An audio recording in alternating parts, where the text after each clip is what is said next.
My fiancé cheated on me with my brother at our engagement party, but when my own parents defended them and blamed me, I cut contact with everyone, and now they have a baby, but never saw coming that I'd abandon them forever. I'm 29 years old. I work in digital marketing, and I need to get this story off my chest because what happened 2.5 years ago basically destroyed any concept I had of family and loyalty. I guess I should start at the beginning, or at least at the point where everything went to hell, which was on my engagement day.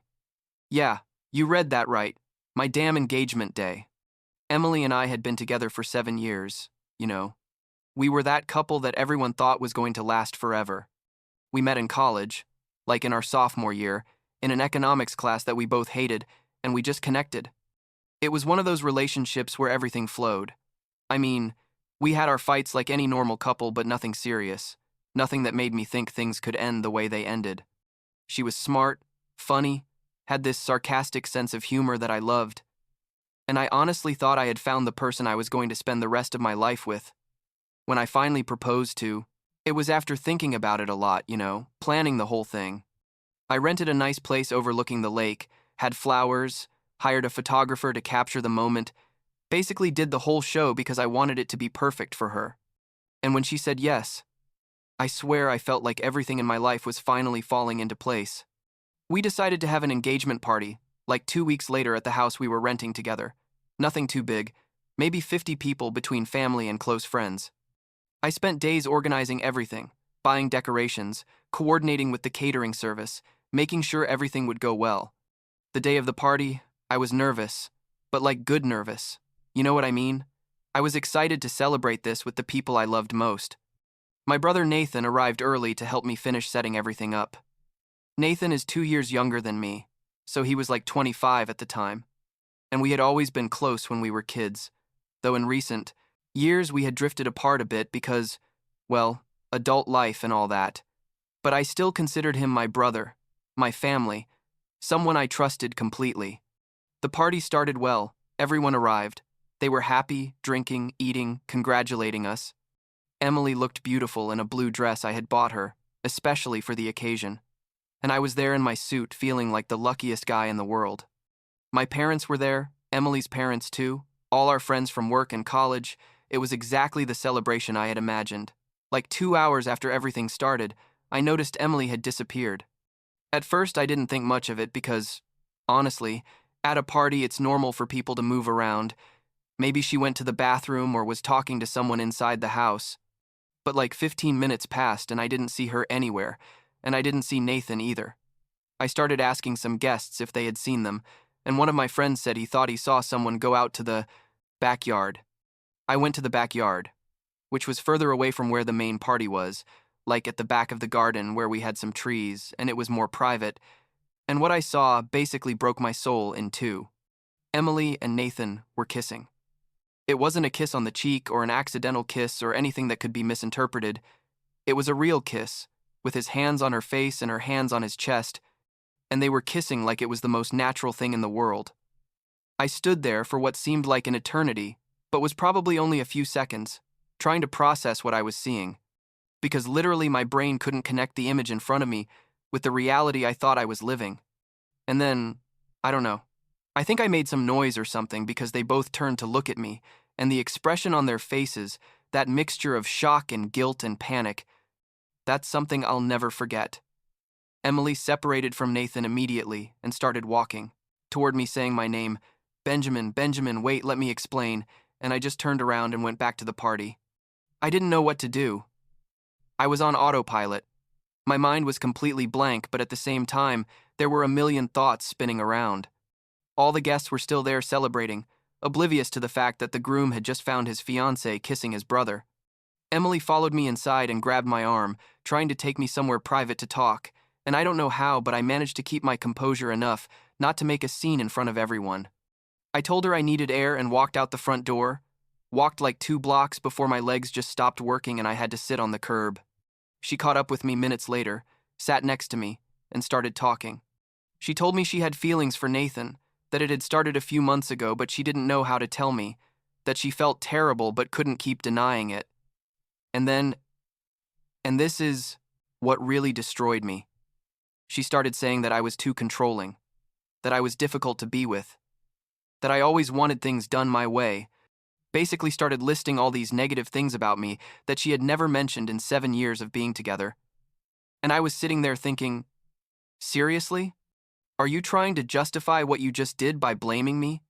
I asked her how long this had been going on, and she said they had kissed a couple of times before, but it had never been anything more, as if that made things better. I asked her if she loved him, and she was quiet for a moment before saying she didn't know, that she was confused. And then she told me she couldn't marry me, that she needed time to figure out what she really wanted. I went back to the house and the party was still going, though Nathan was nowhere to be found. He had probably left as soon as he realized everything had exploded. I had to stand in front of everyone and say the party was over, that a family emergency had come up and everyone needed to leave. My friends knew something bad had happened from my face, but I didn't say anything at that moment. Emily's parents came over asking what had happened, and when I briefly told them I had found Emily and Nathan kissing, Emily's mom went pale and told me she was so sorry, that she had no idea what was going through her daughter's head. My parents, however, had a completely different reaction. When I told them what had happened, I expected, I don't know, understanding, support, some indignation on my behalf. But instead, my mother told me I must have misinterpreted things, that Nathan would never do something like that.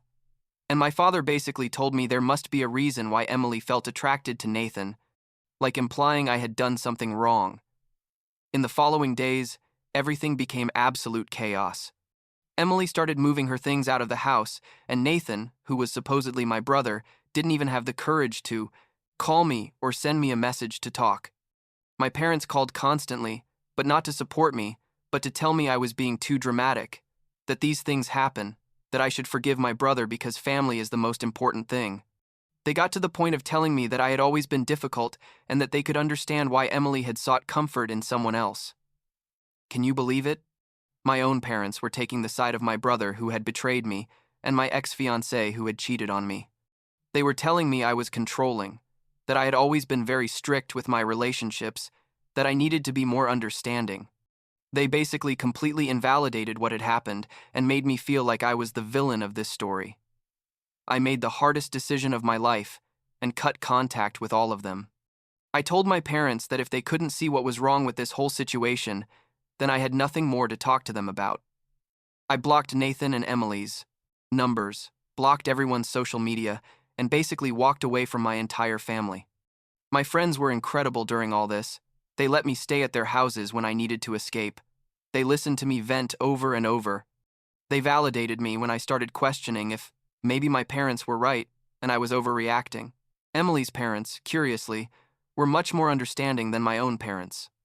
They called me to apologize for their daughter's behavior, told me they had no idea something like this was happening, and that they completely understood if I didn't want to have contact with them.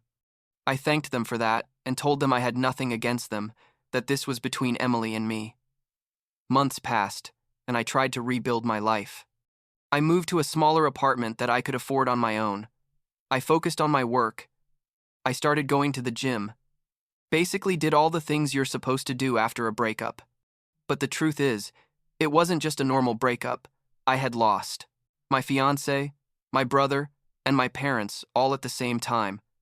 It was like my entire life had disintegrated in one night.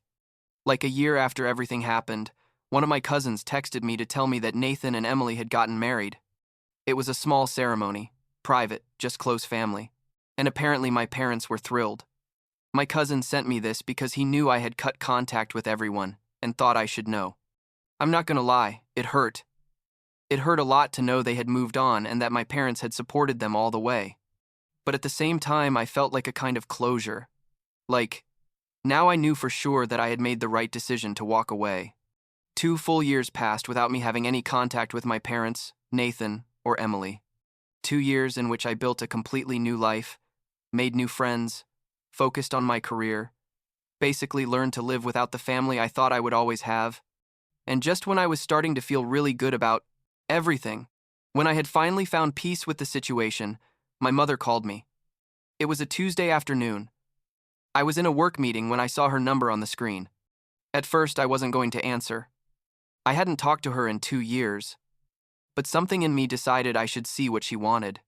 I left the meeting and called her back, and the first thing I heard was her broken voice saying that Nathan and Emily had been in a car accident. A truck had run a red light and hit them head on. They were both in a coma, in critical condition, and the doctors didn't know if they were going to survive. My mother was crying, asking me to go to the hospital, that the family needed to be together at this time, and I, honestly, didn't know what to feel. Part of me felt something, like concern or sadness, but another bigger part was completely numb. These were the people who had betrayed and abandoned me, and now I was supposed to drop everything and go running to support them. I asked my mother about the details of the accident, when it had happened, where they were hospitalized, that kind of thing. And then she mentioned something she hadn't told me at first, something that completely changed the situation. Nathan and Emily had a baby, a 2-month-old boy who had been in the back seat during the accident. The baby was fine. Miraculously, he had only had some minor bruises. But now he was in my parents' care, while Nathan and Emily were in comas. My mother, still crying, told me they needed my help, that they couldn't take care of a baby at their age, that it was too much for them, that I was the child's uncle, and I had a responsibility to help raise him if something happened to Nathan and Emily. And I was silent for a long moment, processing what she was asking me. I told them I hoped Nathan and Emily would recover, that I was sorry they were going through this, but that I wasn't going to get involved. My mother started screaming, saying, "How could I be so selfish?" That this was my nephew. That family has to support each other in times like these. And I reminded her that 2 years ago, she had chosen to take Nathan and Emily's side when they betrayed me, that she had called me difficult and controlling, that she had validated their behavior and invalidated my pain. I told her she couldn't just show up now, asking for help when she had abandoned me when I needed her. I hung up the phone and turned it off for the rest of the day. When I turned it back on that night, I had like 30 missed calls and text messages from my parents, from some cousins, even from Emily's parents. Everyone basically saying the same thing, that I needed to go to the hospital, that I needed to help with the baby, that I was being selfish by putting my hurt feelings above a life or death situation. For the next 2 weeks, I ignored all calls and messages. I found out from my cousin, the same one who had told me about the wedding, that Nathan and Emily were still in comas, but their condition had stabilized a bit. Doctors still didn't know if they were going to wake up, or how severe the damage would be if they did, but at least they were no longer in immediate danger of death. The baby was still with my parents, and apparently they were completely overwhelmed trying to take care of him. One afternoon, my parents showed up at my apartment. I don't know how they got my address, because I had moved since the last time we had contact, but there they were, knocking on my door insistently until I finally opened. My father looked tired, older than I remembered, and my mother had the baby in her arms. They told me we needed to talk, that they couldn't keep doing this alone, that I needed to put myself in their shoes and understand how difficult the situation was. I let them in because, well, that was my nephew there in my mother's arms, and something in me felt I should at least hear what they had to say.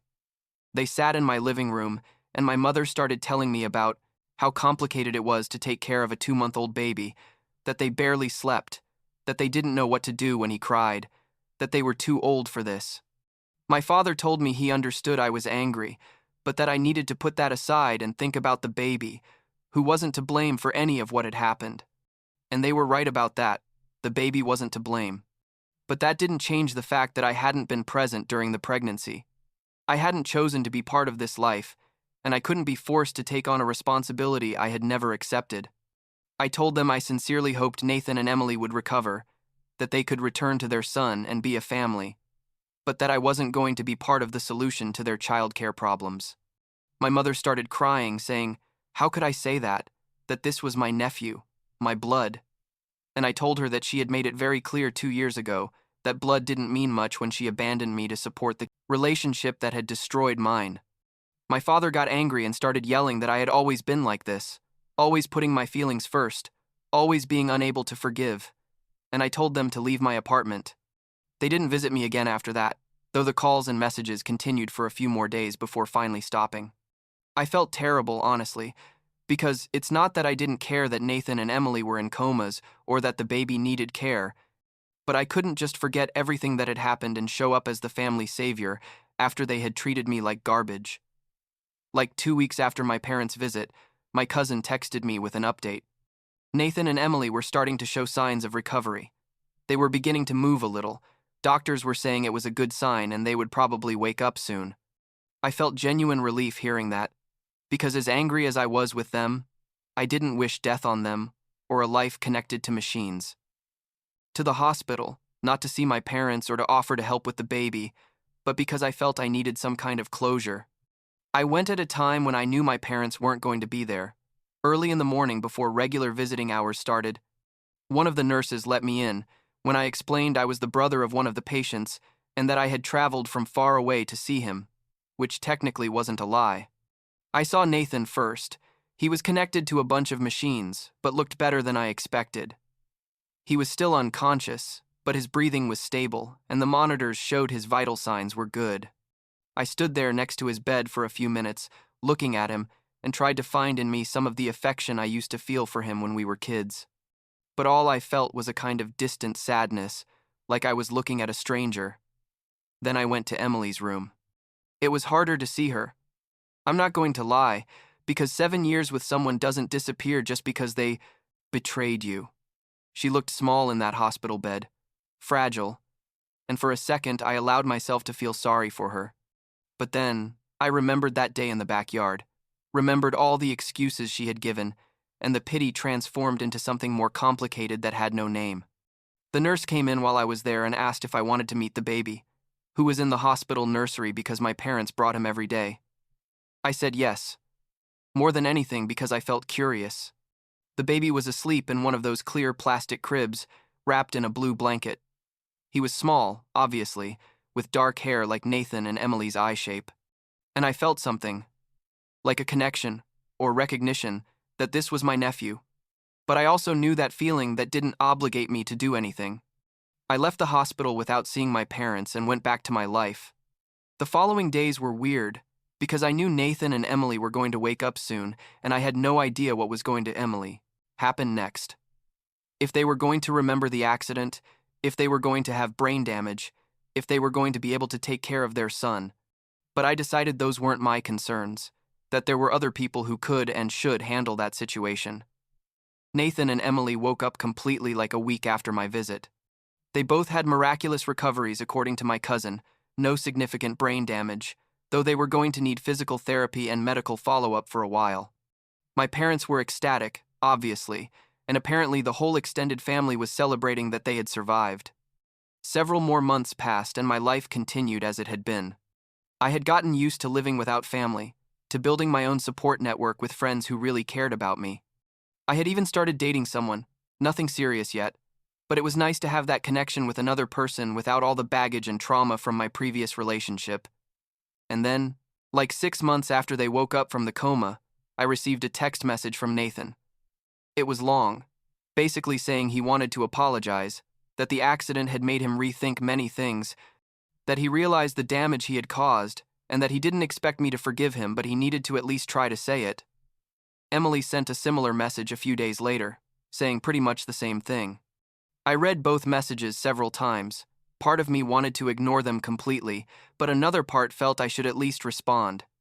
I wrote to both of them separately saying I accepted their apologies, that I was glad they had survived and could be with their son, but that forgiveness was another thing. That what they had done had destroyed not only my relationship with them, but also my relationship with my parents. And that wasn't something I could just get over with an apology by text message. Nathan responded saying he understood, that he didn't expect things to go back to the way they were before, but that if I ever wanted to talk, he would be available. Emily didn't respond to my message, which honestly was better because I wasn't sure what else I could have said. My parents never apologized, which in a way makes sense because I don't think they really think they did anything wrong. In their minds, they probably still think I'm the one being difficult and that I should have gotten over all this a long time ago. And maybe they're right on some level. Maybe I'm resentful or unable to forgive, like they said, but I don't see why I should force myself to maintain relationships with people who hurt me so deeply. Like, 2 months ago, I started dating more seriously. Someone I met at work. Her name is Laura. She's a graphic designer. And when I told her this whole story one night after a few glasses of wine, she just hugged me and told me she was sorry I had gone through all that. She didn't try to tell me I should forgive my family or that blood is more important than everything.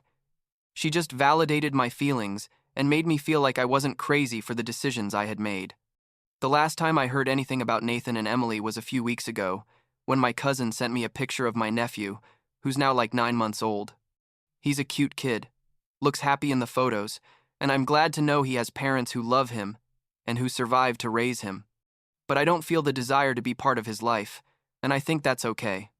Maybe someday when he's older, and if he wants to meet me, we can have that conversation, but it's not going to be because I feel obligated by family ties that stopped meaning something to me a long time ago.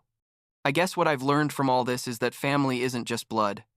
It's respect, it's support, it's being there for someone when they really need you, not just when it's convenient for you. And the people who were there for me during the worst time of my life, my friends, they're my real family now. Laura is starting to be part of that too, and that feels good. It feels like the beginning of something new that isn't built on betrayal and resentment. Do I regret cutting contact with my family? Honestly, no. It was painful, and it's still painful sometimes, especially on holidays or when I see happy families on the street. But I don't regret having set boundaries and having walked away from people who hurt me. And maybe that makes me selfish or resentful, like they said, but it also makes me someone who respects himself enough not to accept being treated like garbage by the people who supposedly should love me the most. Last week, Laura asked me if I would ever forgive Nathan and Emily, if I could ever have a relationship with them again. I told her I honestly didn't know, that the future is long and people change, but that for now I was okay where I was. And it's true. I'm okay. I'm not perfect. I still have days where all this weighs on me, but I'm building a life that feels authentic and true, surrounded by people who really value me. And that, at the end of the day, is more than what I had when I was trying to maintain relationships with people who clearly didn't value me at all.